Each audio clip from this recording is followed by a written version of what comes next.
So for $649, Noble Focus Apollo convinced me to keep it on my desk and to use it almost on a daily basis, despite having access and also owning the HiFi Susvara Unveiled. You can likely see the Susvara Unveiled. Are you sure?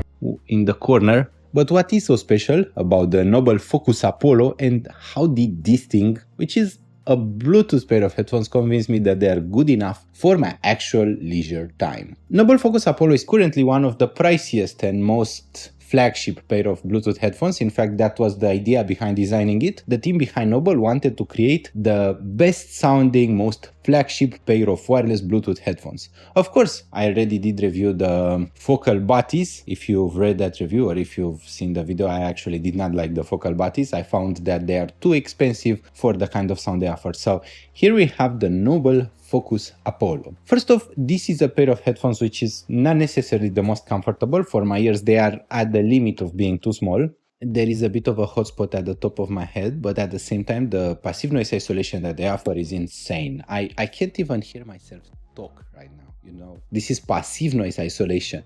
They also have active noise isolation on top of that. So basically, if you want to cut yourself out from the world, if you don't want to hear anything, if you want to have zero disturbances, then the Noble Focus Apollo will offer that. They come with a hard shell transport case. Inside the case, I currently just have the USB cable, but there are more interesting stuffs to be learned about it. We have a microphone attachment, so if you want to take a call or if you are in an important situation where your voice needs to come through clearly, you can attach a microphone to them, which will increase the clarity of your voice quite a bit. They also have a cable line in, and I was surprised that the cable line in is balanced, 4.4 millimeter. Quite crazy actually, because not a lot of Bluetooth headphones do have all of those features. Battery life is around 80 hours without ANC and around 60 hours with ANC or active noise cancelling, which is crazy good. Those have a pretty tight fit, so they would be good for gym ideally, but the materials they're made of, this on the top is fabric, I think you will damage them if you take them to the gym. So I would likely use those for a light walk, maybe a jog sometimes, but not actual gym. Once you place them on, you feel the world of isolation. Basically, you are fully isolated from any outside noise. They don't feel heavy at all. They are actually quite comfortable. I like wearing the Apollo. It's quite nice, but that's not why I kept them. That's not why I use them. The sound can be heard in multiple ways. So there's the idea. They have a DAC and an amplifier inside. So if you connect them via USB or Bluetooth, you use the DAC and the amp inside. The line in can be active or passive. To explain that quite quickly, if you turn the headphones on, you are using their own amplifier, so then the line in is filtered like you'd have just the DAC signal, while if you turn them off, they are fully passive, so then you hear just the driver with the source. The sound is pretty consistent, so regardless of how you power them, they sound pretty consistent. I noticed that I slightly prefer them with their own amplifier turned on. The stuff the guys at Noble did is quite crazy. It sounds quite good when you turn them on, but they are listenable with their internal amplifier turned off. Things would be nowhere near this interesting, and I wouldn't be excited about them if it wasn't all about the bass. I can't really explain this, but this pair of headphones produces an earth rumbling bass. Is like an entire earthquake inside of your head. It's so powerful, so punchy. The whole sound has such a strong bass line. You just hear the bass, it goes it has such nice extensions. The bass in the sub lows is enhanced by between 15 to 20 decibels. You hear a lot of sub bass. Then the actual bass is also enhanced, which creates a bit of bloom and also a bit of veil. The sound isn't the most transparent out there, but I feel that with the Noble Focus Apollo, transparency wasn't the target idea behind their tuning. They are made to be bombastic side eye, to go boom boom, punch and to kick. This kind of bass is quite thumpy. It is a very clean type of bass. There is no distortion despite the insane amount of bass, so you get a very clean bass. Voices are fairly natural.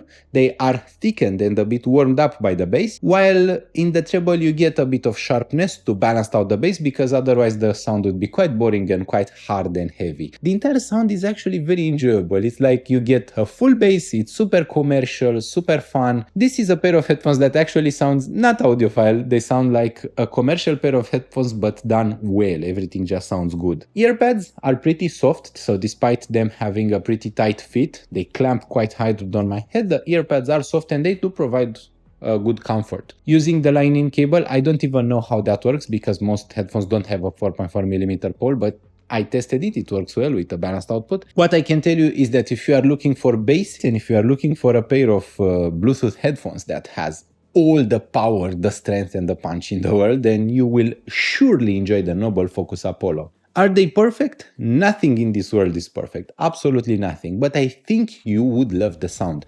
They also have those detectors on the inside, if you touch them. The main idea behind the sound is that they use a hybrid driver arrangement, so you have a 40mm dynamic driver and a 14.5mm planar magnetic driver, which is unique for any pair of headphones. This is the only headphone that I know of. And then the planar magnetic driver sounds quite sharp and much faster than the dynamic driver. So the dynamic driver gives sound thickness, power and body, while the planar magnetic driver gives the sound sharpness, resolution and edge in the treble. And one of the best parts is that the sound is the same with the ANC turned on or with the ANC turned off. That's very desirable in a pair of Bluetooth headphones, because it means that you can engage the ANC without degrading the sound, and at the same time, if you don't need the ANC, you don't need to engage it. While it might not make sense right at the start why that's desirable, the whole idea is that ANC is not a function that I want turned on all the time, because they already have a superb passive noise isolation. Think about it, 20 to 30 decibels of passive noise isolation. The ANC adds about 5 decibels, so you can simply turn it off, enjoy a longer battery life, and still hear something from the outside. But if you do need that isolation, let's say you are on a plane and there's a baby crying next to you and you want to cut that out, you can simply engage the ANC without any degradation in the sonic quality. All in all, I think that this is one of the best pair of Bluetooth headphones. I won't call it the best because right now I haven't heard every single flagship, but out of everything I've heard, which is flagship and Bluetooth, don't forget this is a Bluetooth pair of headphones, you should use the internal amplifier and DAC. If you are looking for that, those will be it, especially if you want the bombastic sound. So if you want that kind of sound, punchy, bombastic, fast, not necessarily fast, but heavy and full, then the Noble Focus Apollo is one of the most recommended headphones I can tell you about. Thank you so much for watching. I hope you like this video. I mean, if you do like this video, also press the button. I hope that you'll subscribe to Audiophile Heaven. Thank you so much for watching and we'll see each other really soon. Bye!